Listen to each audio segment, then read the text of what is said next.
এই বইটা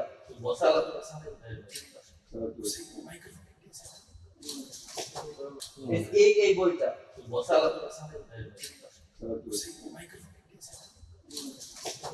এটা শুধু আমার বৈজ্ঞানিক তফসিল বলো, এটা পড়েছে না?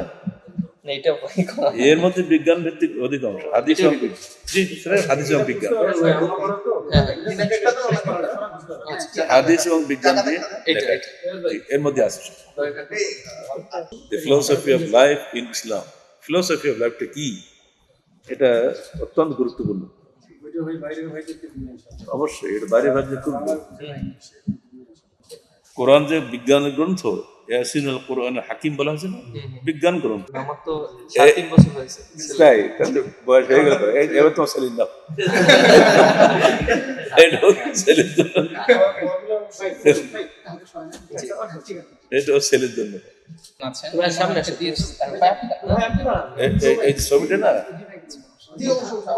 ওমর রাদিয়াল্লাহু সময় মসজিদ, এটা এখন ভেঙে ঘুরে দিয়েছিল, এই জন্য ছবিটা ছিল। আর খুবই ভালো লাগছে। আর সত্যি কথা বলতে যে আমার ছোট ভাই এবং আমার সন্তানের বয়সে আছে অনেকে আমি দেখেছি। সত্যি কথা বলতে ওদেরকে দেখে আমার খুবই ভালো লাগছে। আর বিশেষ করে ওরা সবাই এতিম। আমি আজকে এসেছি এখানে রাজশাহীতে এবং অনেক দিন ধরে আশা ছিল যে এই প্রতিষ্ঠানটায় আসবো এবং দেখব।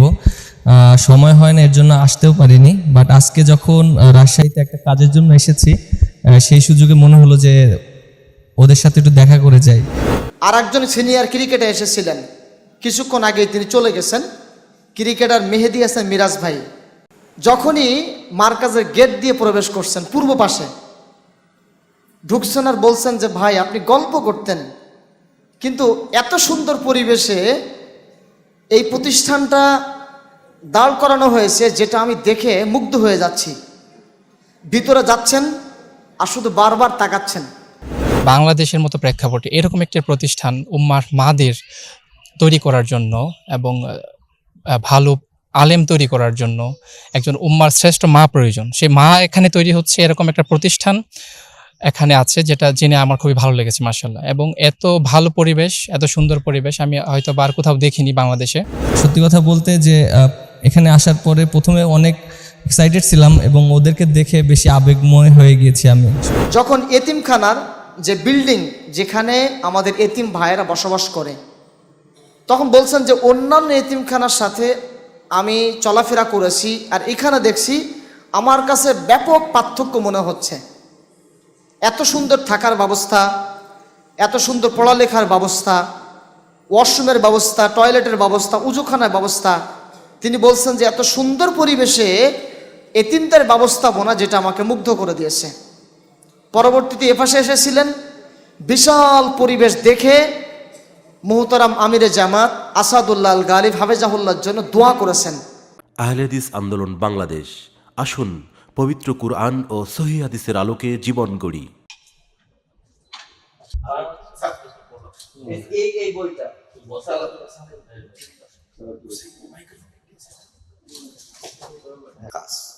এখানে 16টা সম্পাদকীয় আছে এবং সব চিন্তাশীল মানুষের জন্য। আর এটা ইংলিশ করে ফেলেছে, এটাই ইংলিশ। জীবন দর্শন, the philosophy of life in Islam. Philosophy of লাইফটা কি, এটা অত্যন্ত গুরুত্বপূর্ণ। অবশ্যই এটা বাইরে বাইরে খুব। এবারে এটা শুধু আমার বৈজ্ঞানিক তফসিল বলো, এটা পড়েছে না? এটা এর মধ্যে বিজ্ঞান ভিত্তিক অধিকাংশ হাদিস এবং জি স্যার, হাদিস এবং বিজ্ঞান, হাদিস এবং বিজ্ঞান দিয়ে এর মধ্যে আছে। আমরা যে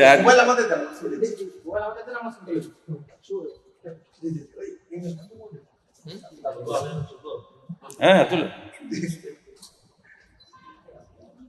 কোরআন যে বিজ্ঞানের গ্রন্থ, ইয়াসিনুল কোরআন হাকিম বলা হয়েছে না, বিজ্ঞান গ্রন্থ। আমার তো 3 বছর হয়েছে তাই তাহলে বয়স হয়ে গেল, এবার তোমার সেলিন দাও, এটাও সেলের জন্য। এই ছবিটা না ওমর রাদিয়াল্লাহু সময় মসজিদ, এটা এখন ভেঙে ঘুরে দিয়েছিল, এই জন্য ছবিটা এই এর নাম দিয়েছে। এর মধ্যে সিয়াম কেমন দেখছি আর জি স্যার, আর আকিদা ইসলাম সংক্ষেপে আকিদা জানার জন্য এটা একদম ছোট, এক সিটিং এ পড়াই যাবে তার সঠিক আকিদা যেটা। ও মাসালে কুরবানি সবাই একটা করে দিয়ে দেন, যেটা সামনে কুরবানি আর ওটা তো দিতে হবে, ওইখানে দিন। এটা সিয়াম ও কিয়াম। আমি ওটা ওনা দিয়ে দিয়েছি।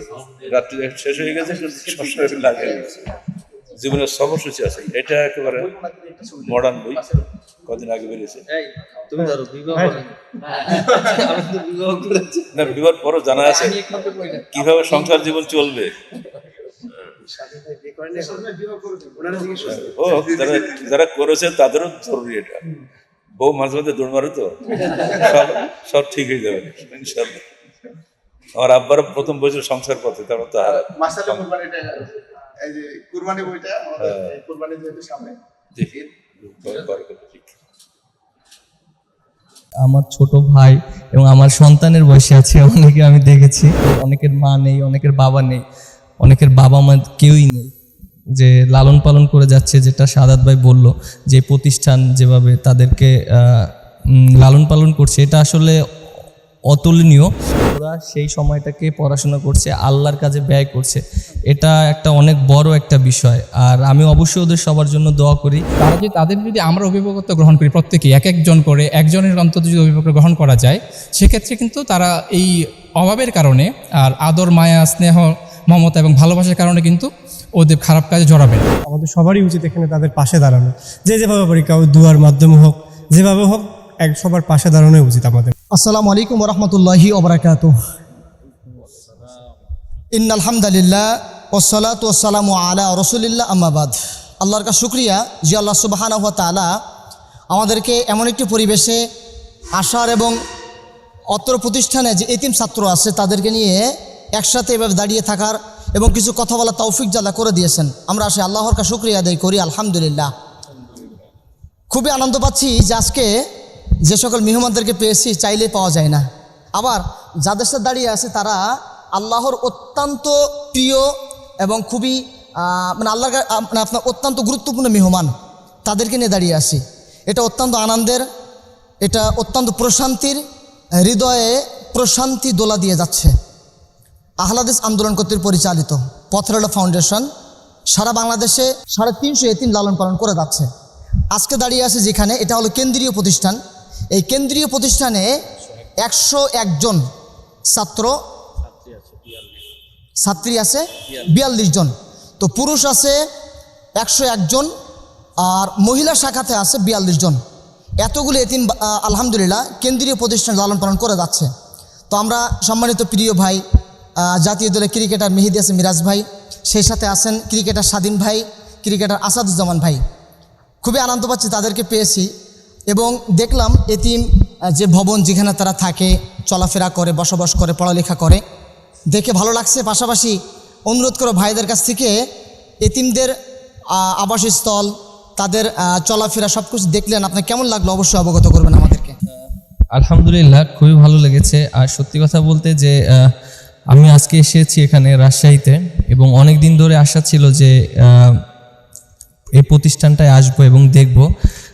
সময় হয় না, এর জন্য আসতেও পারিনি। বাট আজকে যখন রাজশাহীতে একটা কাজের জন্য এসেছি, সেই সুযোগে মনে হলো যে ওদের সাথে একটু দেখা করে যাই, আর খুবই ভালো লাগছে। আর সত্যি কথা বলতে যে আমার ছোট ভাই এবং আমার সন্তানের বয়সে আছে অনেকে আমি দেখেছি।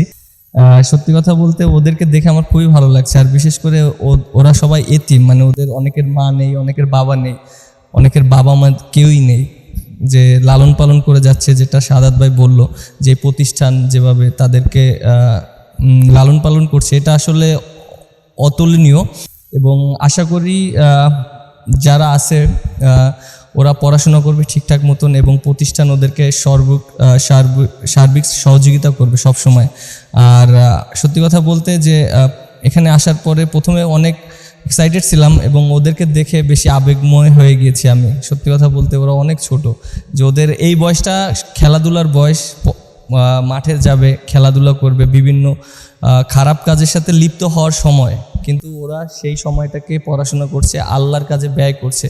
এটা একটা অনেক বড় একটা বিষয়। আর আমি অবশ্যই ওদের সবার জন্য দোয়া করি, আল্লাহ যেন ওদেরকে অনেক উত্তম পুরস্কার দান করুক এবং আল্লাহ যেন ওদেরকে অনেক বড় মাপের একজন আলেম বানায়, আমি এটাই দোয়া করি। এবং ওদের কাছে আমিও দোয়া চেয়েছি, যেহেতু ওরা অনেক ছোট, ওদের দোয়া অবশ্যই আল্লাহ শুনবে। আমার জন্য তোমরা সবাই দোয়া করবে, হ্যাঁ? ঠিক আছে, তোমরা সবাই ভালো থাকবে সবাই। জাযাকাল্লাহু খায়রান, আল্লাহ তাআলা আপনাকে উত্তম জাযায়ে খায়ের দান করুন। স্বাধীন ভাই দোয়া করেন প্রতিষ্ঠানের জন্য। জি, আলহামদুলিল্লাহ, খুবই ভালো লেগেছে এখানে এসে। আর প্রথমত আমি যেটা বলতে চাই, আমি একটা হাদিস পড়েছিলাম সহিহ বুখারী এবং মিসকাত শরীফে। সেটা ছিল যে যে ব্যক্তি এতিমের অভিভাবকত্ব গ্রহণ করবে, কিয়ামতের ময়দানে রাসূলুল্লাহ সাল্লাল্লাহু আলাইহি ওয়াসাল্লাম বলেছেন, সে রাসূল সাল্লাল্লাহু আলাইহি ওয়াসাল্লামের সাথে দুই আঙ্গুলের ন্যায়, রাসূল সাল্লাল্লাহু আলাইহি ওয়াসাল্লাম দেখিয়েছিলেন আঙ্গুল দিয়ে, যে দুই আঙ্গুলের ন্যায় পাশাপাশি অবস্থান করবে। তো এখানে সবচেয়ে ভালো লাগার বিষয় হচ্ছে এতগুলো ইয়াতিমদের দায়িত্ব এই প্রতিষ্ঠানের মাধ্যমে যারা গ্রহণ করেছেন, তারা অবশ্যই আল্লাহর কাছে উত্তম প্রদান পাবেন, এবং তাদের জন্য আমি মন খুলে দোয়া করি আলহামদুলিল্লাহ। এবং আমরা প্রত্যেকেই চেষ্টা করব যেন অন্ততপক্ষে একজন ইয়াতিমের অভিভাবকত্ব যেন গ্রহণ করতে পারি, তাহলে বাংলাদেশের ইয়াতিমরা ছন্না ছাড়া হয়ে ঘুরবে না, এবং বা মাদক বা বিভিন্ন যে খারাপ কাজগুলো হয়, দেখা যাচ্ছে ইয়াতিমদের পরিবারের যারা রয়েছে, ইয়াতিম সন্তানরা বাবা মার আদর যারা পায় না, তারাই বিশেষ করে খারাপ কাজগুলোর সঙ্গে সবাই জড়িয়ে যায়, এবং যারা আর্থিকভাবে অনটনে থাকে তারাই খারাপ কাজগুলোর সঙ্গে সরাসরি জড়িয়ে যায়। তো আমরা যদি প্রত্যেকে এগিয়ে আসি, এবং আসাদুল্লাহ আল গালিব স্যার, হাফিজাহুল্লাহর মতো বা আর সংশ্লিষ্ট যারা রয়েছে, আমি আসলে সকলের নাম জানি না, আল্লাহ সকলকে বারাকা দিক, আমরা যদি ওনাদের মতো এগিয়ে আসি প্রত্যেকেই, তাহলে আশা করা যায় বাংলাদেশে আর ইয়াতিমদের সংখ্যা থাকবে না। রাস্তাঘাটে আমরা এরকম ছোটো ছোটো বাচ্চাদের ভিক্ষা করতেও দেখব না, এবং আমাদের যে বর্তমানে যে উশৃঙ্খল একটা পরিস্থিতি সৃষ্টি হয় সারা দেশে, সেটাও আশা করি হবে না। কেউ চাইলেও কাউকে দিয়ে খারাপ কাজ করাতে পারবে না, কারণ খারাপ কাজ তো কেউ নিজে এসে করে না। আমরা দেখি দেশে যারা ক্ষমতাসীন রয়েছেন সারা পৃথিবীতেই, শুধু দেশে না, বা বিরোধী দল রয়েছেন, প্রত্যেকেই কী করে, উপরে থেকে অর্ডার দিয়ে নিচ থেকে কাজ করে। তো নিচে কাজ কারা করে? কাজ কিন্তু যে এরকম ইয়াতিম যারা রয়েছে, যারা নিম্নবিত্ত রয়েছে, টাকার বিনিময়ে তারা কিন্তু কাজগুলো করে। তো তাদের যদি আমরা অভিভাবকত্ব গ্রহণ করি, প্রত্যেকে এক একজন করে, একজনের অন্তত যদি অভিভাবকত্ব গ্রহণ করা যায়, সেক্ষেত্রে কিন্তু তারা এই অভাবের কারণে আর আদর, মায়া, স্নেহ, মমতা এবং ভালোবাসার কারণে কিন্তু ওদের খারাপ কাজে জড়াবেন। তো আমরা আশা করব প্রত্যেকেই যেন এইসব ভালো কাজে অংশগ্রহণ করা যায়, এবং আমি মন থেকে দোয়া করি আল্লাহ সুবহানাহু ওয়া তাআলার জন্য প্রত্যেককে কবুল করে, এবং প্রতিষ্ঠানের সংশ্লিষ্ট যারা রয়েছে প্রত্যেকে যেন আল্লাহ সুবহানাহু ওয়া তাআলা উত্তম বারাকাত প্রদান করেন। আসাদুজ্জামান ভাই। আচ্ছা, আসসালামু আলাইকুম। আমি শুধু মিরাজ ভাই, স্বাধীন যা বলছে অনেক ভালো কথা বলছে, আমি শুধু এটুকুই বলবো যে খুব ভালো একটা প্রতিষ্ঠান, এটা ভালো একটা উদ্যোগ। আমাদের সবারই উচিত এখানে তাদের পাশে দাঁড়ানো, যেভাবে পারি, কাউ দুয়ার মাধ্যমে হোক, যেভাবে হোক, সবার পাশে দাঁড়ানোই উচিত আমাদের। আসসালামু আলাইকুম। তো শুক্রিয়া, জাযাকুমুল্লাহ খায়রান। আহলাদ আন্দোলন কর্তৃক পরিচালিত পথরালো ফাউন্ডেশন যেভাবে সারা বাংলাদেশে 350 এতিমের দায়িত্ব নিয়ে কাজ করে যাচ্ছে, ভাই যেটা বললেন, প্রত্যেকে যদি একটি করে এতিমের দায়িত্ব নেই, এটা আমাদের জন্য অনেক বড় বৃহৎ পাওয়া হবে আল্লাহর পক্ষ থেকে। ইনশাআল্লাহ আমরা এই চেষ্টা অব্যাহত রাখবো এবং দোয়া করব যারা কাজ করে যাচ্ছে। আল্লাহ তাআলা সবাইকে বারাকা দান করুন, আল্লাহ সবাইকে কবুল করুন।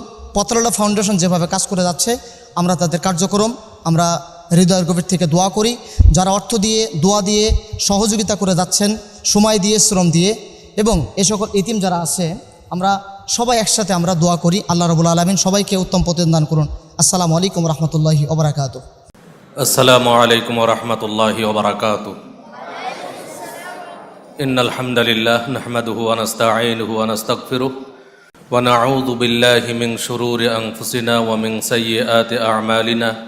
من يهده الله فلا مضل له ومن يضلل فلا هادي له وأشهد أن لا إله إلا الله وحده لا شريك له وأشهد أن محمدا عبده ورسوله أما بعد। সমস্ত প্রশংসা সেই মহান রব্বুল আলামিনের জন্য, যার অশেষ মেহেরবানিতে আমরা আজকে আমাদের মাঝে কিছু অত্যন্ত ইম্পর্টেন্ট মেহমান আমরা পেয়েছি আমাদের মাঝে। আমরা দেখেছি যে আমরা আজকে বাংলাদেশ জাতীয় টিমের খেলোয়াড়, ইন্টারন্যাশনাল খেলোয়াড়, যারা বিভিন্ন দেশে যে খেলছেন এবং আমাদের দেশের নাম উজ্জ্বল করছেন, আমাদের দেশকে তুলে ধরছেন, যে ক্রিকেটের জন্য বাংলাদেশকে সারা বিশ্বের মানুষ চিনছে, সেই সমস্ত ভাইয়েরা আজকে আমাদের মাঝে এসেছেন আমাদের এই ছাত্র ভাইদের সাথে এবং আমাদের এই মারকাজ পরিদর্শনের জন্য। এজন্য আল্লাহর অশেষ শুকরিয়া, আমরা সবাই বলি আলহামদুলিল্লাহ। তারপর পরেই বর্ষিত হোক অসংখ্য দরুদ ও সালাম প্রিয় নবী, বিশ্বনবী, রাহমাতুল লিল আলামিন মুহাম্মদ সাল্লাল্লাহু আলাইহি ওয়াসাল্লামের প্রতি। আমরা ওই ভাইদের জ্ঞাতার্থে তাদেরকে জানানোর জন্য বলছি যে আমাদের এই প্রতিষ্ঠান আল মারকাজুল ইসলামী আস-সালাফি নওদাপাড়া রাজশাহী, যে মাদ্রাসাটি আহলে হাদিস আন্দোলন বাংলাদেশ পরিচালিত প্রতিষ্ঠান এবং আহলে হাদিস জামাতের মধ্যে সবচাইতে বড় প্রতিষ্ঠান বলে আমরা দাবি করি। এবং এখানে আলহামদুলিল্লাহ আমাদের বালক শাখা এবং বালিকা শাখা উভয় শাখা মিলে আমাদের মার্কাজেই 1500 3000 ছাত্র ছাত্রী আমাদের এখানে লেখাপড়া করছেন এবং সারা দেশ থেকে এখানে বহু পরিবার আশেপাশে বাড়ি ভাড়া করে আমাদের প্রতিষ্ঠানে তাদের সন্তানদেরকে লেখাপড়া করাচ্ছেন। এবং যেহেতু আহলে হাদিস আন্দোলন বাংলাদেশ একটা সংস্কারধর্মী সংগঠন, আমাদের মূল টার্গেট হলো সমাজ সংস্কার। তো সমাজ সংস্কারের আমাদের 3 ধরনের সংস্কার আমরা নিয়ে কাজ করি। প্রথম সংস্কার হলো শিক্ষা সংস্কার। শিক্ষা সংস্কার এর অংশ হিসাবে আহলে হাদিস আন্দোলন বাংলাদেশ হাদিস ফাউন্ডেশন শিক্ষা বোর্ড প্রতিষ্ঠা করেছে এবং সেই বোর্ডের আন্ডারে বাংলাদেশে প্রায় 150 মাদ্রাসা পরিচালিত হচ্ছে সারা বাংলাদেশে। এবং আলহামদুলিল্লাহ আমরা বর্তমান শিক্ষার অবস্থা যে দেখছি, সেই শিক্ষা ব্যবস্থার যে সিলেবাস আমরা দেখি, যে যখন আমাদের শিক্ষা ব্যবস্থায় বানরবাদী শিক্ষা ব্যবস্থা শুরু হয়েছে, যখন আমাদের শিক্ষা ব্যবস্থায় ট্রান্সজেন্ডার নামে এক ভ্রান্ত মতবাদ চালু করার অপচেষ্টা চলছে, সেই সময় হাদিস ফাউন্ডেশন শিক্ষা বোর্ড নিজস্ব সিলেবাস তৈরি করে আমাদের সোনামণিদের হাতে তুলে দেওয়ার চেষ্টা করছে। এখন আলহামদুলিল্লাহ ক্লাস 5 পর্যন্ত আমাদের নিজস্ব সিলেবাস নিজে আমরা কিতাব লিখে আমরা সেগুলো সবার হাতে তুলে দিচ্ছি আলহামদুলিল্লাহ, যাতে আমাদের বাচ্চাদের, আমাদের সোনামণিদের ছোট থেকে তাদের আকীদা নষ্ট না হয়। সম্মানিত উপস্থিতি, তো যাই হোক, আমরা আজকে খুব আনন্দিত যে আমাদের ভাইয়েরা তারা এসেছেন আমাদের মাঝে, আমাদেরকে পরিদর্শন করতে এসেছেন, আমাদের মার্কাজকে পরিদর্শন করতে এসেছেন। এটা খুবই আনন্দের খবর আমাদের জন্য, কারণ আমরা কিন্তু তাদের মাধ্যমে, যে ভাইয়েরা এসেছেন তাদের মাধ্যমে যেই সমস্ত জায়গায় ইসলামের দাওয়াত পৌঁছছে সেটা আমাদের মাধ্যমে কিন্তু সম্ভব হয় না।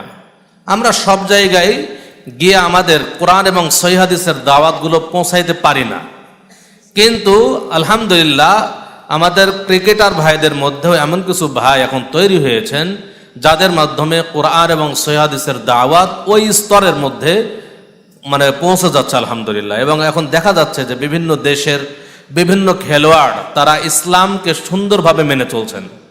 আমরা তখন গর্বিত হই বাংলাদেশের মানুষ হিসাবে যখন দেখি যে ক্রিকেটের মাঠেই আমাদের ভাইয়েরা ক্রিকেটের পোশাক পরেই সালাতের টাইম হলে সালাত আদায় করে। এই দৃশ্য দেখতে যে আমাদের অন্তর কতটা আনন্দিত হয় সেটা বলে বোঝাতে পারবো না। বিভিন্ন দেশের মানুষ কিন্তু ক্রিকেটাররা এটা করছে বর্তমানে। আমরা দেখেছি পাকিস্তানি খেলোয়াড়দেরকে দেখেছি, বাংলাদেশের খেলোয়াড়রা আমরা দেখেছি মাশাআল্লাহ। এবং অধিকাংশ সময় দেখা যায় যে আমাদের মাহমুদুল্লাহ রিয়াদ ভাই ইমামতি করছেন, কত ভালো লাগে দেখে, অন্তরটা ভরে যায় এবং তাদের জন্য দোয়া বের হয়। তা আমরা সবসময় তাদের জন্য দোয়া করব, তারা যেন তাদের মাধ্যমে সেই মহলে, ক্রিকেট মহলে যেন একটা কোরআন এবং সহিহ হাদিসের দাওয়াতের মাধ্যমে তার বিপ্লব সৃষ্টি হয়, সেই কামনা আমরা আল্লাহর কাছে করব এবং তাদের জন্য তাদের সার্বিক মঙ্গল কামনা আমরা সবসময় করবো ইনশাআল্লাহ। সম্মানিত উপস্থিতি, যেহেতু আমরা সময় বেশি নেব না, এজন্য আমি এখন আমাদের মাঝে এসেছিলেন ক্রিকেটার, প্রসিদ্ধ ক্রিকেটার যাকে আমরা সবাই চিনি, মেহেদী হাসান মিরাজ, যিনি স্পিন বল করে না, সবাই চিনি তো যায় না, তাই না? আমাদের মার্কাজ আলহামদুলিল্লাহ, এতটুকু আমরা ভাইদেরকে বলি, আমরা মার্কাজে সবসময় খেলাধুলাকে আমরা পছন্দ করি। আমরা যখন ছাত্র ছিলাম তখনও সবসময় খেলাধুলা করেছি, কারণ খেলাধুলা মানুষের মন মানসিকতায় ফ্রেশ করে। যদি খেলাধুলা না থাকে তাহলে তার ইলমের বিকাশ ঘটানো কঠিন হয়ে যায়। এজন্য খেলার সময় খেলতে হবে, লেখাপড়া করার সময় লেখাপড়া করতে হবে। এমনকি আমি মদিনা ইউনিভার্সিটি, সৌদি আরব, যেখানে ক্রিকেট খেলাই নাই, মদিনা ইউনিভার্সিটিতে গিয়েও ক্রিকেট খেলেছি, মার্কাজে খেলেছি, মদিনা ইউনিভার্সিটিতে গিয়েও ক্রিকেট খেলেছি এবং সেখানে আমরা দেশ দেশ খেলতাম। তো সেই এটা কিন্তু এখন আছে আলহামদুলিল্লাহ। তো যাই হোক, আমাদের ভাইরা এসেছেন। মেহেদী হাসান মিরাজ ভাই তিনি আসলে আমাদের মাঝ থেকে বিদায় নিয়েছেন। তার অত্যন্ত ব্যস্ততার কারণে তার অত্যন্ত আগ্রহ ছিল আমাদের ছাত্র ভাইদের সাথে কথা বলবেন, কিন্তু আসলে ব্যস্ততার কারণে অনেক সময় আমাদের দিয়েছেন। যতটুকু সময় দিয়েছেন আসলে এতটুকু সময় দেওয়া তার জন্য অত্যন্ত কঠিন ব্যাপার ছিল, তারপরেও তার আন্তরিকতার কারণে এত সময় আমাদেরকে দিয়েছেন আলহামদুলিল্লাহ। আমাদের মাঝে আরও 2 জন ক্রিকেটার আছেন তারাও কিন্তু জাতীয় দলের বিভিন্ন সময় তারা খেলে থাকেন। আমাদের এক ভাই আছেন আসাদুজ্জামান ভাই, যার বাড়ি আমাদের এলাকাতেই, কিন্তু এলাকাতেই বলতে আমাদের চাঁপাইনবাবগঞ্জ জেলার শিবগঞ্জ থানায়, হ্যাঁ, তার বাড়ি, যারা আমাদের পার্শ্বে ইনশাআল্লাহ আসাদুজ্জামান ভাই মিলন আছেন। আসাদুজ্জামান এবং আরেকজন হচ্ছে স্বাধীন ভাই যিনি ময়মনসিংহ জেলার তার বসবাস এবং তার জন্মস্থান হচ্ছে ময়মনসিংহ। তিনিও আমাদের মাঝে এসেছেন। আমরা যদি 2-1 মিনিট করে তাদের কথা শুনি সংক্ষিপ্তভাবে, তাহলে মনে হয় আমাদের ছাত্র ভাইয়েরা একটু উৎসাহিত হবে ইনশাআল্লাহ। তো আমি এখন আহ্বান করছি আমাদের স্বাধীন ভাইকে কিছু বলার জন্য। আসসালামু আলাইকুম ওয়া রাহমাতুল্লাহি ওয়া বারাকাতুহু। আউযু বিল্লাহি মিনাশ শাইতানির রাজিম। বিসমিল্লাহির রহমানির রহিম। রব্বি ইশরাহ লি সাদরি ওয়া ইয়াসসির লি আমরি ওয়াহলুল উকদাতাম মিন লিসানি ইয়াফকাহু কাওলি। আসসালাতু ওয়াসসালামু আলা রাসূলিল্লাহ ওয়া আলা আলিহি ওয়া সাহবিহি আজমাইন, আম্মা বাদ। আমি প্রথমে এখানে এসে খুব ভালো লাগছে আপনাদের মধ্যে আসতে পারি। আপনাদের কাছে হয়তো বা মনে হতে পারে যে মেহেদী হাসান মিরাজ ভাই বা আমি আপনাদের জন্য বা আইডল বা কি বলা হয় অনুসরণীয় বা অনেক বিখ্যাত, অনেক কিছু, অনেক বড় কিছু মনে হতে পারে। কিন্তু বাস্তবতা হচ্ছে আমাদের কাছে, ব্যক্তিগতভাবে আমার কাছে আপনাদের সম্মান অনেক বেশি। বিশেষত আমি নিজের থেকে আপনাদেরকে সম্মানিত মনে করি। কেন মনে করি? বেশ কয়েকটা কারণ আছে। এখানে আসার পর একটা বিষয় থেকে খুব ভালো লেগেছে যে এখানে আসাদুল্লাহ আল গালিব হাফিজাহুল্লাহ স্যার এবং বাকি যারা রয়েছেন সকলেই এত সুন্দর একটা পরিবেশ তৈরি করে দিয়েছেন দ্বীনি ইলম অর্জনের ক্ষেত্রে, সঠিক ইসলামের জ্ঞানটা মানুষের কাছে পৌঁছানোর ক্ষেত্রে। যেখানে আমাদের দেশে দরগা, মাজার এবং সুফি ভাইদের অধ্যুষিত অঞ্চল, এটা আমাদের সারা সমগ্র ভারতবর্ষ, সেখানে এরকম একটা উদ্যোগ আসলেই একটা সাহসিকতার পরিচয়ক। আর এটা তো ভালো লাগার বিষয়। আর একটা খারাপ লাগার বিষয় আছে। তো এতটাও খারাপ লাগার বিষয় না, কারণ আপনারা ছোট, আমার বয়সে ছোট হবেন অনেকেই। তো আমি হয়তো বা এই জন্যে বলছি যেটা আমার কাছে খারাপ লেগেছে ব্যক্তিগতভাবে। আমি আসলে স্পষ্টবাসী, যেখানে যাই চেষ্টা করি হয় সত্যি কথা বলবো, নয়তো চুপ থাকবো বা আমি কথাই বলি না আর কি। এ নিয়ে বেনিয়ে কথা বলা আমি পছন্দ করি না ব্যক্তিগতভাবে।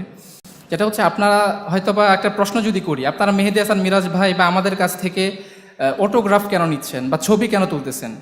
আপনাদের কাছে এই কোয়েশনের আনসার হয়তো বা এরকম হবে যে আপনারা আমাদেরকে হয়তো বা পরবর্তীতে নাও দেখতে পারেন বা আমাদেরকে হঠাৎ পেয়েছেন, আপনাদের কাছের মনে হয়েছে বা টিভিতে দেখেন, এই জন্য হয়তো বা, তাই না?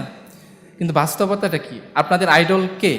আপনাদের আইডল কিন্তু মুহাম্মদ সাল্লাল্লাহু আলাইহি ওয়াসাল্লাম, এরপর সাহাবীরা, এরপর তাবিইনরা, এরপর সালফে সালেহিনরা যারা রয়েছেন, বড় বড় আলেম ওলামা ইকরাম।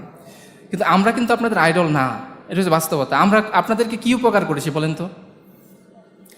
আমরা কি আপনাদেরকে কিছু দিতে পেরেছি? বাস্তবতা কি? আমরা আপনাদের কাছ থেকে আপনাদের ক্ষতি করি বরঞ্চ। আমরা আপনাদের কাছ থেকে 2টা জিনিস নেই। এক, আপনাদের মূল্যবান, সবচেয়ে মূল্যবান জিনিস যেটা দুনিয়াতে, সময়, যেটা আপনি চাইলেও কিনতে পারবেন না, সেটা আমরা নষ্ট করি। বাস্তবতা।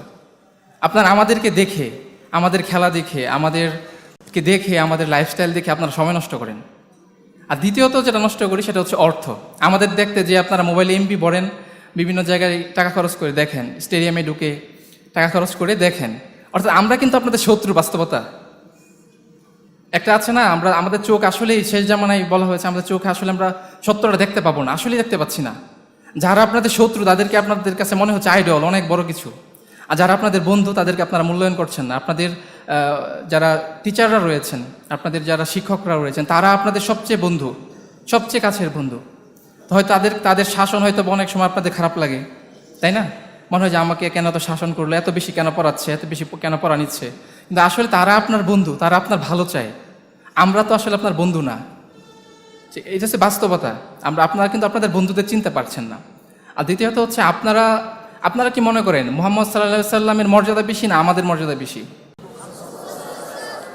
আচ্ছা, যদি মুহাম্মদ সাল্লাল্লাহু আলাইহি সাল্লামের মর্যাদা বেশি হয়ে থাকে, তাহলে আপনি যদি মুহাম্মদ সাল্লাল্লাহু আলাইহি সাল্লামের সাথে থাকার যোগ্যতা অর্জন করতে পারেন, সেক্ষেত্রে কি আমাদেরকে গুনার সময় আছে আপনাদের? আমরা কি জান্নাতে যাবো কোনো সিউরিটি আছে? হ্যাঁ, আপনারা কাদের লাইফস্টাইল অনুসরণ করেন? আপনারা একটু নিজেকে একটু চিন্তা করেন। আপনারা মুহাম্মদ সাল্লাল্লাহু আলাইহি সাল্লামের লাইফস্টাইল অনুসরণ করার চেষ্টা করতেছেন, তাই না? আপনারা কিন্তু আমাদেরকে অনুসরণ করবেন না। আপনি মুখে দাড়ি রাখতেছেন কেন? রাসূল সাল্লাল্লাহু আলাইহি সাল্লাম দাড়ি রেখেছেন, দাড়ি রাখতে আদেশ করেছেন এবং দাড়ি কাটতে নিষেধ করেছেন। এই জন্যে এটা আমরা রাখতেছি, কিন্তু রাসূলকে অনুসরণ করতেছি, তাই না? তো ওনাকেও যদি অনুসরণ করি সেক্ষেত্রেই কিন্তু আমরা সফলকাম হব।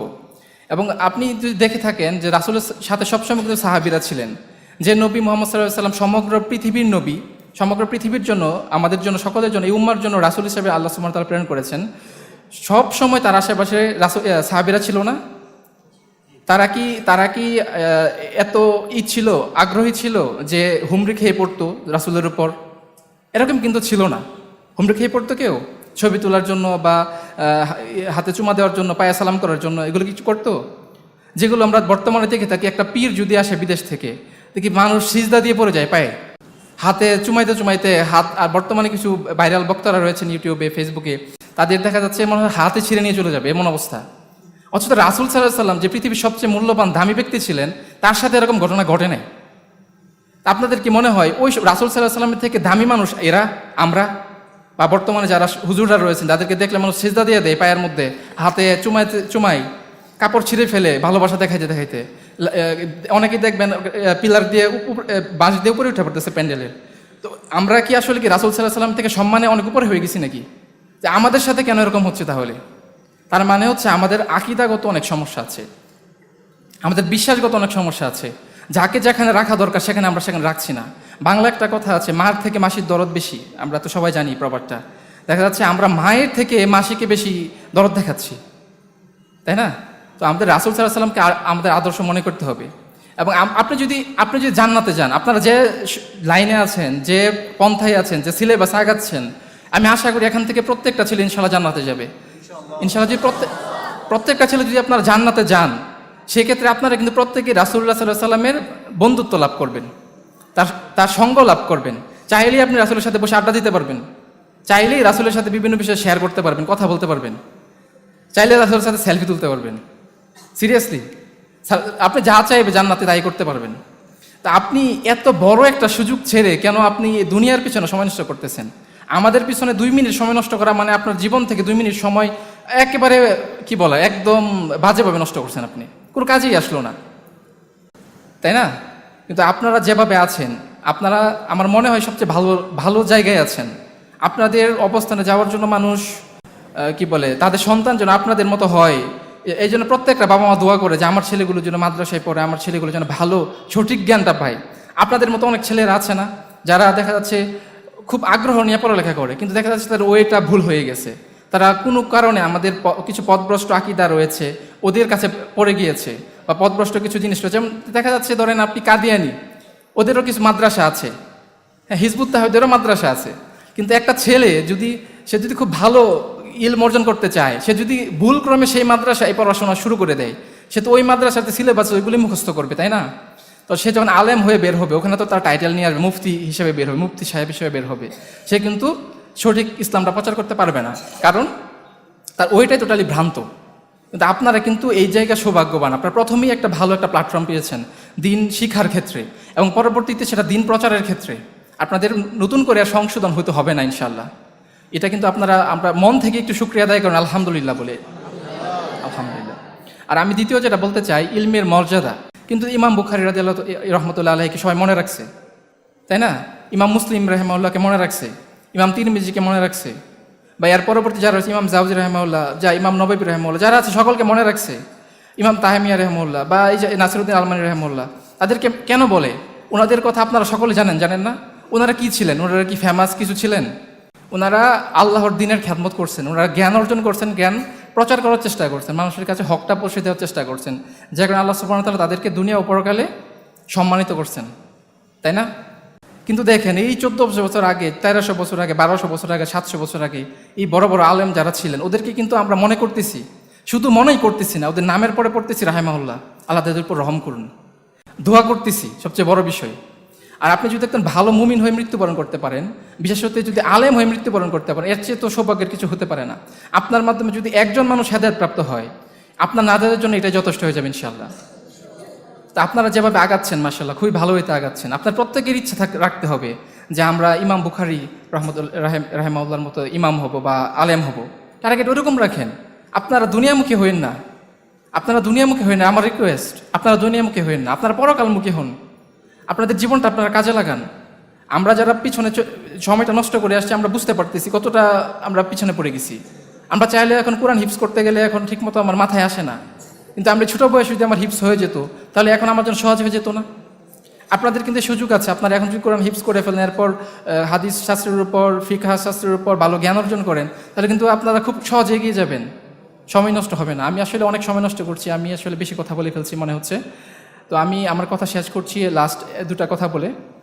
আপনারা যদি আসলেই সাকসেস হতে চান, আসলে যদি সেলিব্রিটি হতে চান, বাস্তবতা সেলিব্রিটি মানে কি? যাকে মানুষ দেখতে চায়, যার সাথে কথা বলতে চায় মানুষ, 1 মিনিট হলেও কথা বলতে চায়, জীবনে একবার হলে দেখা করতে চায়। আচ্ছা, আপনাদের সাথে আমি কেন মিশতে চাই, কেন আপনাদের প্রতি আমার ভালোবাসা জানেন কেন? কারণ আমি যারা জান্নাতে যাবে আমি আশা করি, আমি কিছু আমার দর্শন ঠিক একটু অন্যরকম। আমি চিন্তা করি যারা জান্নাতে যাওয়ার, যাদের মধ্যে গুণ দেখি যে সেই ছেলেটা জান্নাতে যাওয়ার সুযোগ আছে, তার সাথে আমি ভালো সম্পর্ক রাখি। কেন ভালো সম্পর্ক রাখি? সে যদি জান্নাতে যায়, ইনশাল্লাহ আমি যেভাবে আগাচ্ছি, আল্লাহর দয়া করুন এবং ক্ষমা যদি আমি পাই, যদি আল্লাহর দয়া করুন এবং ক্ষমা আমি পাই, আমিও জান্নাতে যাবো ইনশাল্লাহ। তো সে আমার বন্ধু হয়ে যাবে। যে আমার জান্নাতে বন্ধু হবে, দুনিয়াতে তার সঙ্গে আমি কেন দূরত্ব রাখবো? দুনিয়া থেকেই সম্পর্কটা আরও গভীর করি না কেন? আর যার সঙ্গে আমার জান্নাতে দেখা হবে না, দুনিয়াতে হয়তো বা সে অনেক বড় লোক, অনেক স্ট্যাটাসওয়ালা, অনেক সেলিব্রিটি, সে যে ওয়েতে চলতেছে, যে ভাবে সে চলতেছে, আশা করা যায় সে যদি আল্লাহ হেদায়েত তাকে না দেয় সে জাহান্নামে যাবে। আশা করা যায় যদি আল্লাহ তাকে হেদায়েত না দেয়, দয়া না করে, সে জাহান্নামে যাবে। তো তার সাথে যদি আমার বন্ধুত্বও থাকে, আমি সে বন্ধুত্ব রাখি না। কেন রাখি না? আমার মনে হয় time waste, totally time waste. একজন মানুষ জাহান্নামে যাওয়ার দিকে আগাচ্ছে, তাকে আমি হেদায়েতের বাণী পৌঁছাবো, তাকে আমি হেদায়েতের বাণী পৌঁছাতে পারি। সে যদি না ফিরে আসে তো করার কিছু নাই, কিন্তু তার সঙ্গে তো আমার জান্নাতে দেখা হবে না, দেখা হবে সে যদি জাহান্নামে যায়। তো আমি কেন সেখানে টাইম ওয়েস্ট করবো? আপনাদের কাছে আমার বিনত রিকোয়েস্ট, আপনারা আপনাদের পরকালমুখী হন, আপনারা এই বড় বড় ইমামদের মতো হওয়ার চেষ্টা করুন, যাদেরকে এখন পর্যন্ত মানুষ শুধু স্মরণই করে না, তাদের জন্য দোয়া করে। এবং আমরা যে আত্মাহিয়াত পড়ি নামাজে, প্রত্যেক নামাজে আমরা প্রত্যেকটা ভালো মুসলিমদের জন্য দোয়া করি, আসসালামু আলাইনা ওয়া আলা ইবাদিল্লাহিস সালিহিন।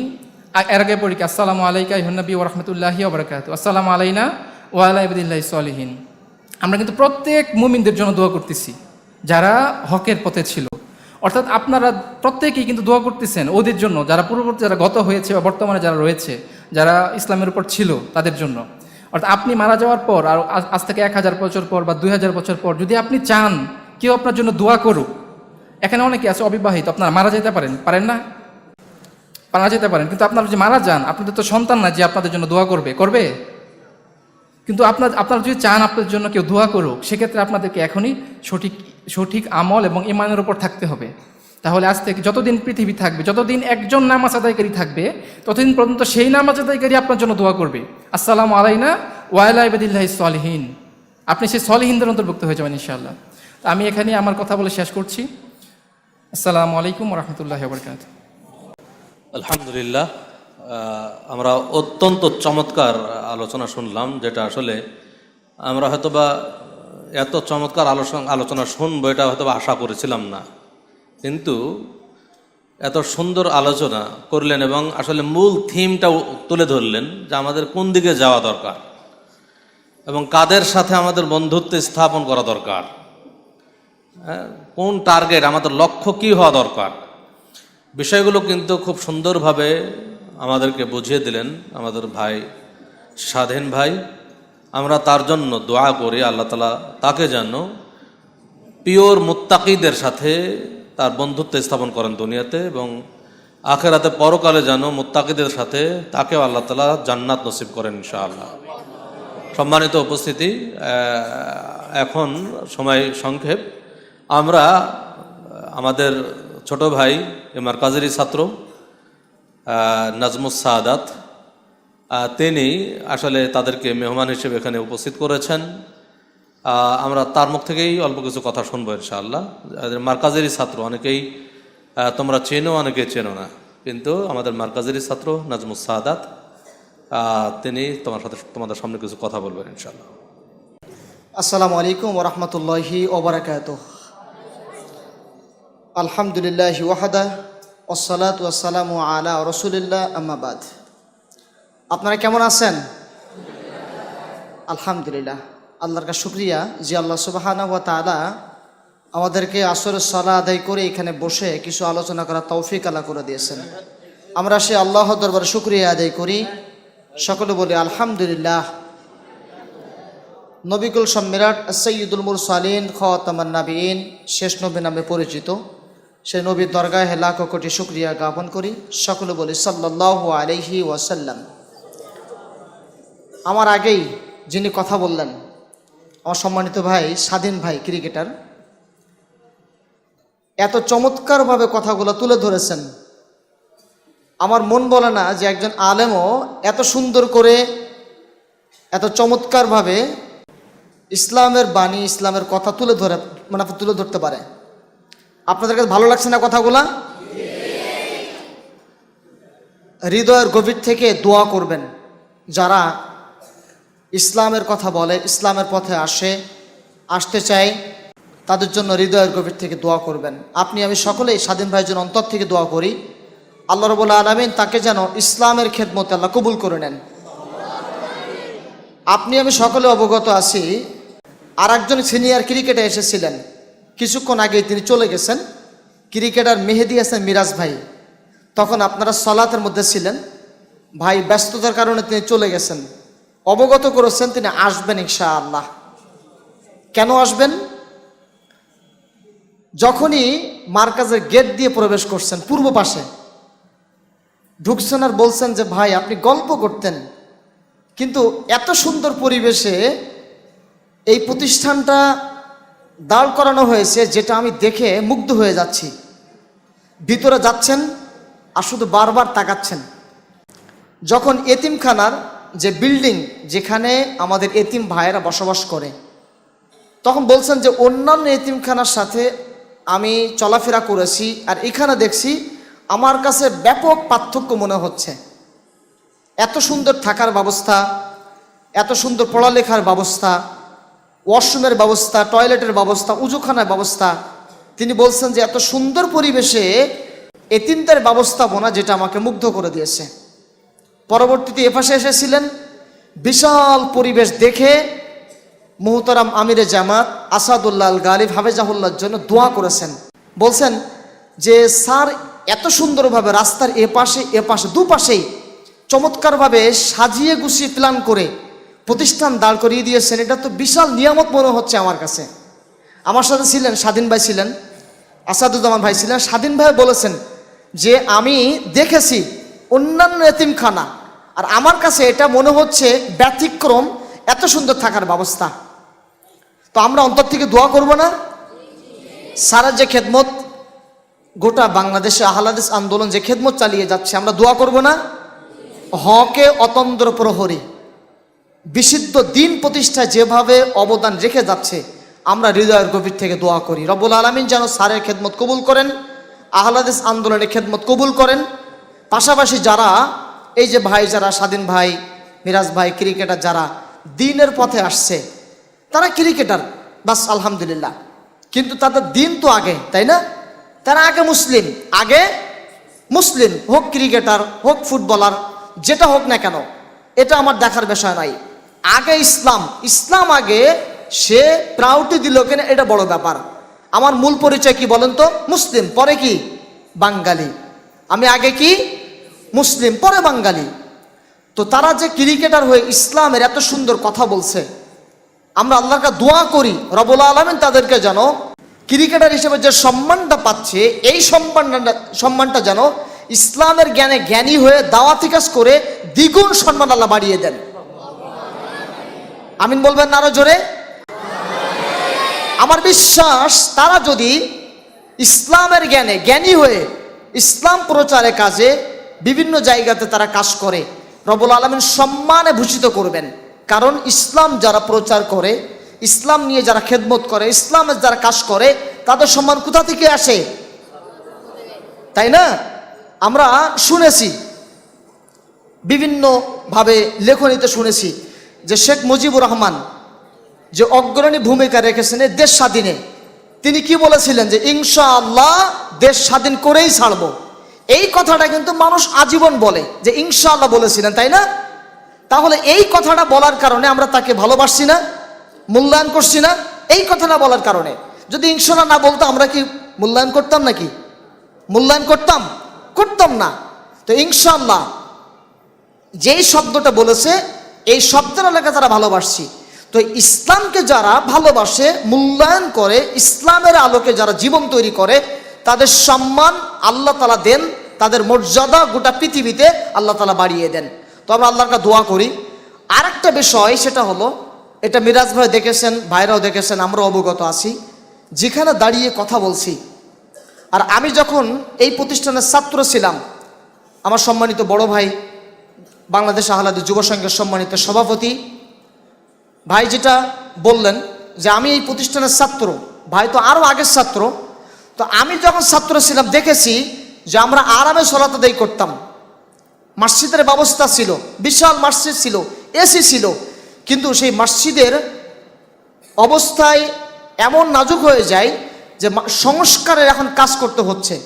তো আমরা এখন যেখানে বসে সালাত আদায় করছি, এই মসজিদে ছাত্রদের সালাত, পাশাপাশি যারা বাহির থেকে আসে তাদের সালাতের ব্যবস্থা, আবার জুম্মার সময় এত পরিমাণে কষ্টের সম্মুখীন তাদের হতে হয়। আমরা আল্লাহর কাছে দোয়া করি রব্বুল আলামিন যেন অতি দ্রুত মসজিদের কাজগুলিকে সহজভাবে সম্পন্ন করা তৌফিক আল্লাহ করে দেন, এবং মার্কাজটাকে যেভাবে মিরাজ ভাই প্রশংসা করেছেন, সাজিয়ে গুছিয়ে আল্লাহ রাব্বুল আলামিন যেন এখানে সুন্দর পরিবেশ করার এবং সালাতের সুব্যবস্থা করার তৌফিক যেন আল্লাহ করে দেন। যারা কাজ করছেন, এই মার্কাজ সাজানো গোছানোর কাজ, ইলম বিতরণের কাজ, অর্থ দিয়ে যারা কাজ করছেন, পাশাপাশি প্রতিষ্ঠান বিভিন্ন জায়গাতে কিভাবে কি করতে হবে, কিভাবে ঢেলে সাজাতে হবে কাজ করছেন, যারা অর্থ দিয়ে সহযোগিতা করছেন, চোখে দেখেন নাই, কোথায় আছেন, ইউরোপে, আমেরিকা, কানাডাতে, আরবে, বিভিন্ন দেশে থেকে সহযোগিতা পাঠাচ্ছেন। আমরা আল্লাহর কাছে দোয়া করি রব্বুল আলামিন যেন প্রত্যেকের অর্থ কবুল করেন এবং অতি দ্রুত মসজিদের কাজ শেষ হওয়ার তৌফিক যেন আল্লাহ করে দেন। সবার দোয়াকে আল্লাহ যেন কবুল করে নেন। আল্লাহুম্মা আমিন। সুবহানাকা আল্লাহুম্মা ওয়া বিহামদিক, আশহাদু আল্লা ইলাহা ইল্লা আনতা, আস্তাগফিরুকা ওয়া আতুবু ইলাইক। আসসালামু আলাইকুম ওয়া রাহমাতুল্লাহি ওয়া বারাকাতুহু। আসসালামু আলাইকুম ওয়া রাহমাতুল্লাহি ওয়া বারাকাতুহু। ইন্নাল হামদুলিল্লাহ ওয়াসসালাতু ওয়াসসালামু আলা রাসূলিল্লাহ, আম্মা বাদ। আল্লাহর কাছে শুকরিয়া যে আল্লাহ সুবহানাহু ওয়া তাআলা আমাদেরকে রাজশাহীতে নদপাড়া আমচত্বর আল মারকাজ ইসলামের সালাফি কমপ্লেক্স এবং মহিলা শাখাতে এসে ঘুরে ঘুরে যে পরিবেশটা দেখা তৌফিক আল্লাহ করে দিয়েছেন। আমরা আল্লাহর কাছে শুকরিয়া আদায় করি, আলহামদুলিল্লাহ। আমাদের সাথে এসেছিলেন আজকে ক্রিকেটার, জাতীয় দলের ক্রিকেটার মেহেদী হাসান মিরাজ ভাই। সময়ের স্বল্পতার কারণে তিনি চলে গেছেন। এখন আছেন সম্মানিত আমার ভাই স্বাধীন ভাই এবং ক্রিকেটার আসাদুজ্জামান ভাই। তো আমি ভাইদেরকে যে পেয়েছি আনন্দ পাচ্ছি, আর পাশাপাশি মহিলা মাদ্রাসাতে যে আসছি, অবশ্যই মনে করছি যে এটার বর্তমান অবস্থা এবং আমাদের করণীয়, এটা আপনাদের কাছে অবগত করা জরুরি মনে করছি। আমরা যেখানে দাঁড়িয়ে আছি মহিলা মাদ্রাসা, 9 বিঘা এরিয়া নিয়ে এই প্রতিষ্ঠানটা কার্যক্রম পরিচালনা করা হচ্ছে। এখানে যেভাবে মাস্টার প্ল্যান করেছে, এই মাস্টার প্ল্যান নিয়ে আমরা বলতে পারি বাংলাদেশের বৃহৎ মহিলা মাদ্রাসা। দেশের শিক্ষা ব্যবস্থা, ইসলামী শিক্ষা ব্যবস্থা সবাই যেভাবে চালিয়ে যাচ্ছে, বৃহৎ পরিসরে চালিয়ে গেলেও মহিলা শিক্ষা ব্যবস্থা বর্তমানে বলতে পারি খুবই নাজুক অবস্থা। কিন্তু আমার কাছে আল মারকাজ ইসলামের সালাফি কমপ্লেক্সের মহিলা শাখাতে ব্যতিক্রম শিক্ষা ব্যবস্থা মনে হচ্ছে। এটা যে সিকিউরিটি দেখছি, বিশাল বড় প্রাচীর, আপনার মহিলাদের সর্বক্ষণিক নজরদারিতে রাখার জন্য সিসিটিভি বলেন, বিল্ডিংয়ের যে ব্যবস্থাপনাগুলা, পিছন সাইড, সামনের সাইড, চতুর্থ সাইডগুলা, এমন নিরাপত্তা প্রতিষ্ঠান বাংলাদেশে দ্বিতীয় আছে কিনা এটা সন্দেহ হয়। তো আমরা আল্লাহর কাছে দোয়া করছি, যেভাবে আহলে হাদিস আন্দোলন কর্তৃক পরিচালিত কেন্দ্রীয় প্রতিষ্ঠান মহিলা শাখাতে চালিয়ে যাচ্ছেন, আল্লাহর কাছে শুকরিয়া। এই চলমান গতি যদি অবশ্যই গতিবেগ ধরে রাখা যায়, তাহলে বাংলাদেশের বড় পর্যায়ের একটি প্রতিষ্ঠান হিসাবে আমরা আশা করতে পারি ইনশাআল্লাহ। আর পাশাপাশি এখানে যে বিল্ডিংটা তৈরি করা হয়েছে ইঞ্জিনিয়ারিং প্ল্যান করে, দুইটা বিল্ডিং আমরা দেখতে পাচ্ছি যে আবাসিক ব্যবস্থাপনা আছে। এই ব্যবস্থাপনা যদি চলমান থাকে তাহলে মহিলা শাখাতে পরবর্তীতে আগামী বছরে ছাত্রী ভর্তি করানো খুব বেশি কষ্টকর হবে। দেখা যাচ্ছে এই যে টিন শেড দিয়ে যে রুমগুলো করা আছে, এখানে যারা থাকেন অবস্থান করেন অত্যন্ত কষ্টকর। অন্তত এখন যেভাবে মাস্টার প্ল্যান নিয়ে কাজ করা হচ্ছে, আর দুইটা বিল্ডিং করতে পারলে মহিলা মাদ্রাসা, মহিলা শাখাতে আমরা আশা করতে পারি কোনোভাবে এখানে ছাত্রীরা তারা পড়ালেখা করতে পারবে। তো আমি আমার কথার সাথে অবশ্য স্বাধীন ভাই যেহেতু দেখেছেন, তিনিও কিছু বলবেন এবং তার কথার পরবর্তীতে ইনশাআল্লাহ ফাইনাল যে কথাটা আমাদের সাথে সম্মানিত উস্তাদ আছেন শাইখ শরীফুল ইসলাম মাদানী হাফিজাহুল্লাহ, তিনি অবশ্যই শেষ কথাগুলো আমাদেরকে অবগত করবেন। আসসালামু আলাইকুম। প্রথমেই আমি যেটা বলতে চাচ্ছি যে বাংলাদেশে যে মাস্টার, শুধু বাংলাদেশ না সমগ্র পৃথিবীতে মুসলিম উম্মার মায়েদের ধ্বংস করার জন্য যে মাস্টার প্ল্যান তৈরি করেছে শয়তান বা তার চক্ররা, এর ব্যতিক্রমভাবে বিশেষ করে বাংলাদেশের মতো প্রেক্ষাপটে এরকম একটা প্রতিষ্ঠান উম্মার মাদের তৈরি করার জন্য এবং ভালো আলেম তৈরি করার জন্য একজন উম্মার শ্রেষ্ঠ মা প্রয়োজন। সেই মা এখানে তৈরি হচ্ছে, এরকম একটা প্রতিষ্ঠান এখানে আছে, যেটা জেনে আমার খুবই ভালো লেগেছে মাশাআল্লাহ। এবং এত ভালো পরিবেশ, এত সুন্দর পরিবেশ আমি হয়তো আর কোথাও দেখিনি বাংলাদেশে।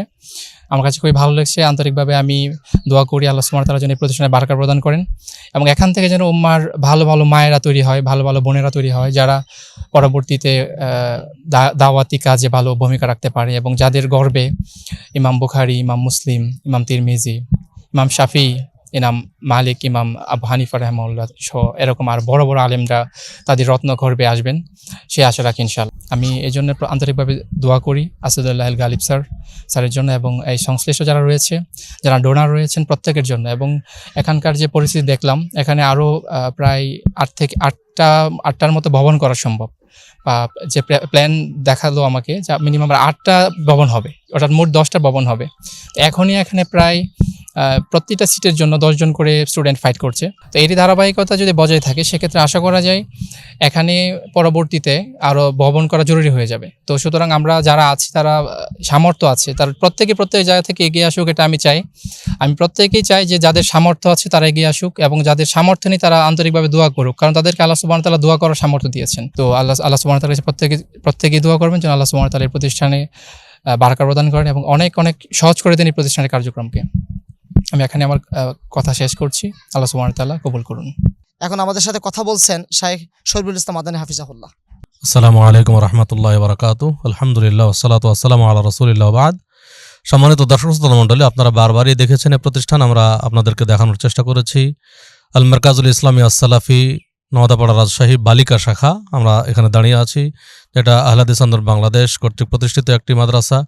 যে মাদ্রাসায় আমরা আলহামদুলিল্লাহ এই পর্যন্ত আপনারা জানেন যে 1500-র বেশি ছাত্রী এখানে লেখাপড়া করছে এবং আরও অনেক অভিভাবক, হাজার হাজার অভিভাবক তারা তাদের সন্তানদেরকে এখানে ভর্তি করার জন্য তারা উদ্গ্রীব হয়ে আছেন। কিন্তু আমরা আমাদের সামর্থ্যের বাইরে থাকার কারণে আসলে আমরা নিতে পারছি না, কারণ আমাদের আবাসন এবং আমাদের একাডেমিক বিষয়গুলো আমরা আসলে জায়গা দিতে পারছি না। এটা আমাদের জন্য বড় দুর্ভাগ্যের বিষয়, কারণ বাংলাদেশে বিশেষ করে বালক শাখা বহু আছে। সারা বাংলাদেশে যদি আমরা হিসাব করি তো বালক শাখার অভাব নাই, বহু আছে যেখানে আমরা দিতে পারি আমাদের ছেলেদেরকে, কিন্তু বালিকা শাখার বহু অভাব। হ্যাঁ, কারণ বালিকা শাখা চালানো কিন্তু খুব কঠিন, বিশেষ করে সিকিউরিটির ব্যাপার আছে। আমরা দেখেছি, আমাদের ভাইরা দেখলেন যে আমাদের যে বাউন্ডারি মোটামুটি জেলখানার মতো বাউন্ডারি দেওয়া আছে। জেলখানার বাউন্ডারি আর আমাদের বাউন্ডারির মধ্যে পার্থক্য খুব কম, কারণ আমরা জানি যে এটা যেহেতু মহিলা শাখা, সেহেতু তাদের সিকিউরিটি সবচেয়ে বড় বিষয়, সবচেয়ে গুরুত্বপূর্ণ বিষয় তাদের সিকিউরিটি।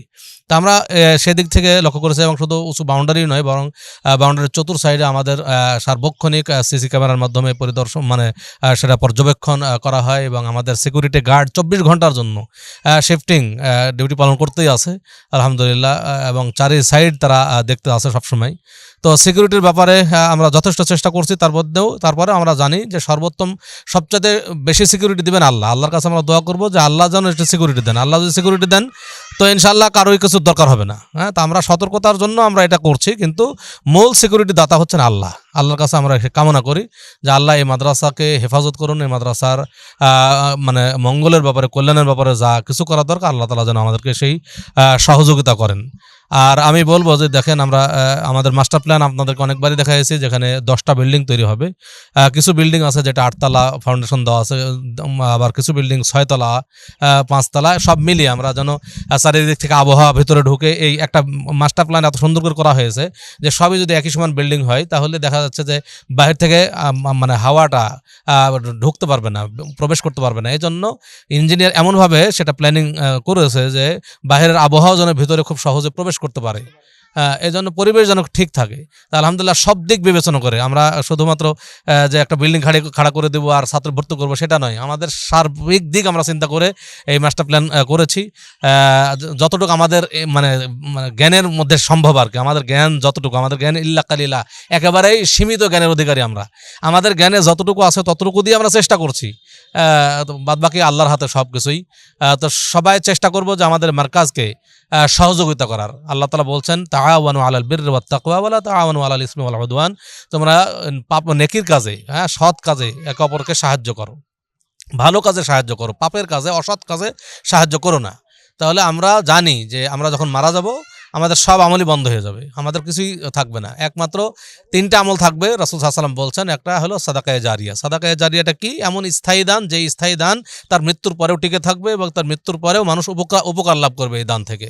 2 নম্বর হচ্ছে ওই ইলমিন ইউনতাফা বিহি, এমন ইলম সে রেখে যাবে যে ইলমের দ্বারা তার মৃত্যুর পরেও মানুষ উপকার লাভ করবে।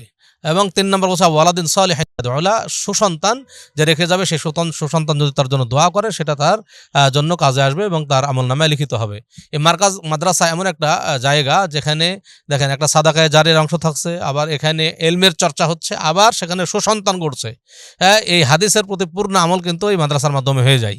এই জন্য আমরা আমাদের পরকালীন প্রস্তুতিটা আমরা নেওয়ার চেষ্টা করি। আমরা সবসময় তো দুনিয়াবি চিন্তা ভাবনা করি যে দুনিয়াতে কে কত সফলতা লাভ করব, কিন্তু আসলে দুনিয়াবি সফলতা আসল সফলতা নয়, বরং আসল সফলতা হচ্ছে পরকালীন সফলতা।